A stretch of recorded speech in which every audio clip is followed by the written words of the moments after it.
Alright, cool. So Little Wing solo in E flat, minor pentatonic, which would also be, it's like R, E, G stuff.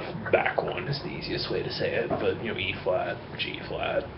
So hey, that finger, three total, and then you spread out to there where this finger's coming along, and this finger's coming along. So before you do any of this shit, just go backward, and I'm sure what I gave you last time is like just walk up and down the scale, then do hammer-ons on the way up and pull-ups on the way down. Now we're gonna, so just go back and actually like get good at that. I forget what fret we were at. We were like the 5th fret?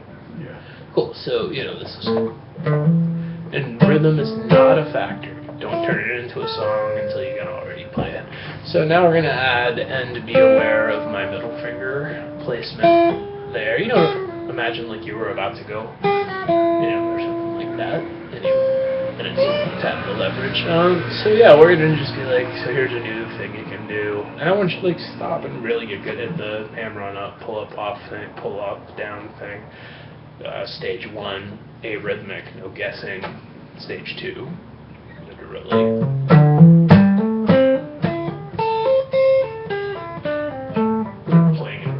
No upside to playing it in rhythm until it becomes intuitive, just easy to do that, a formality, because you've done it going through it. Don't turn scales into songs. That's the end game. One thing we talked about is this like bend exercise you can do. Here I am on the 3rd string, going. Here's a half step, and then doing it with my pinky just because it's there, and then whether you just did it once. And then going, here's a whole step, which is there, or, right in. So just like, it's difficult on an acoustic, but much easier on an electric, or on these strings.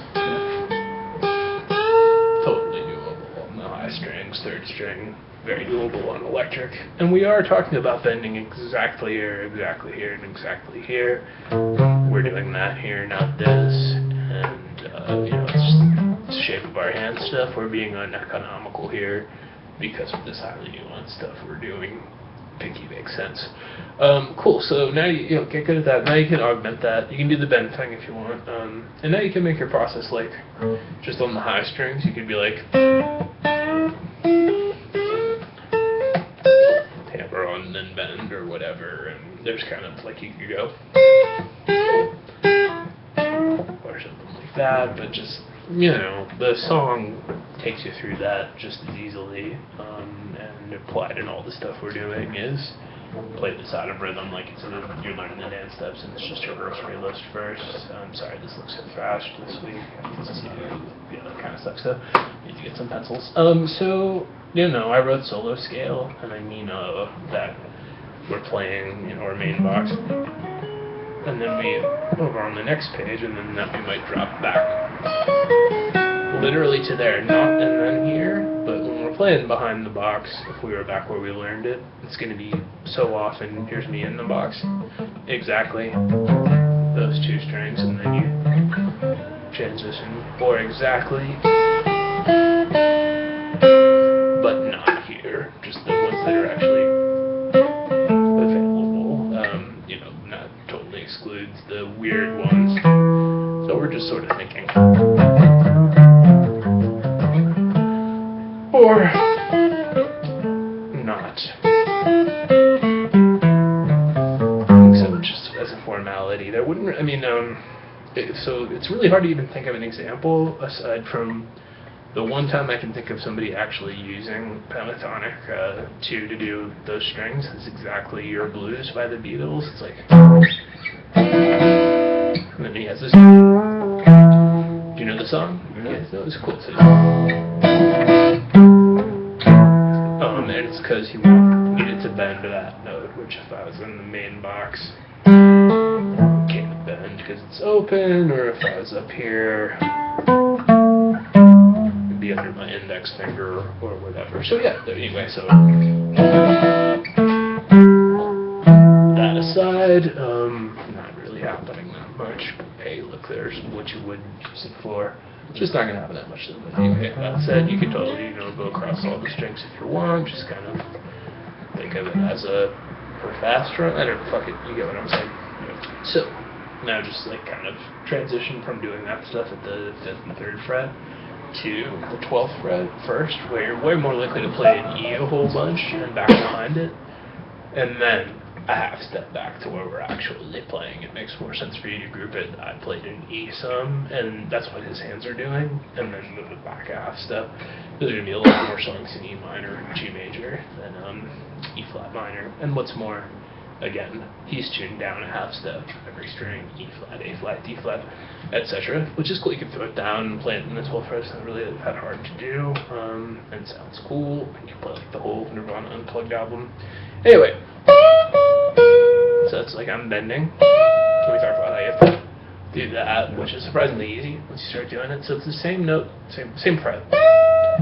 We talked about like this is a bend sounds like one single note versus if I sat here, it's the same as going like this melody versus just one of them sounds like one of them just, and this is like slides versus just not actually confusing. Just and when I put the ones that sound like one note in parentheses, they're the first couple that came up. I actually wrote one note underneath it. Anyway, so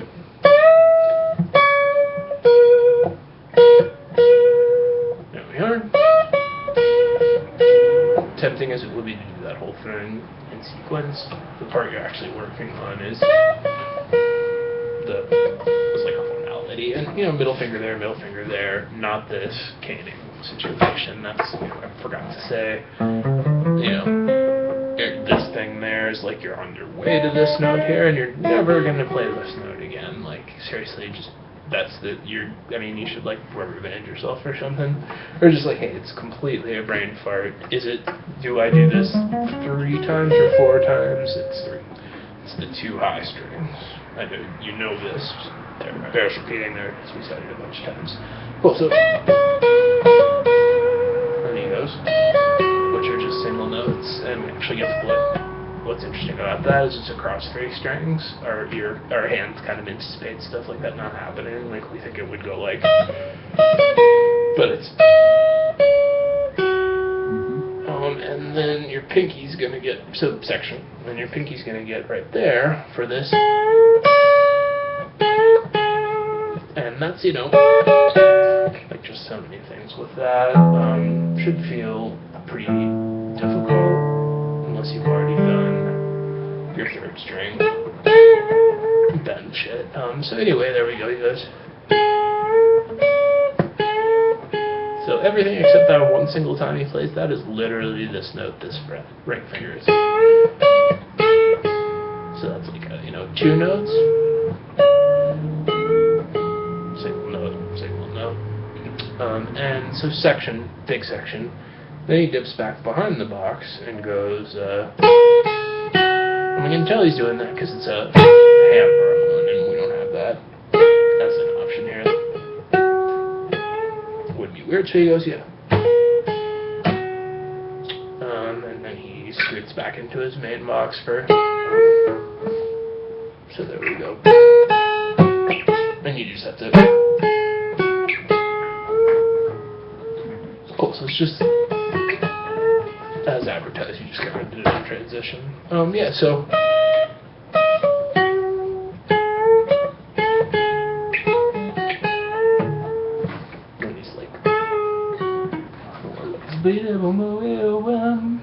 And what else? Oh yeah, this is the pre-bend series.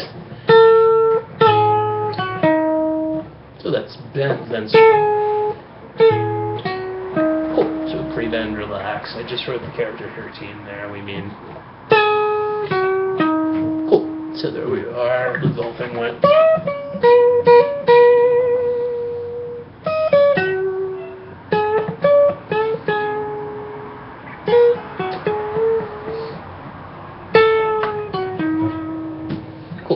The next part, if you want to fuck with it, is all that same.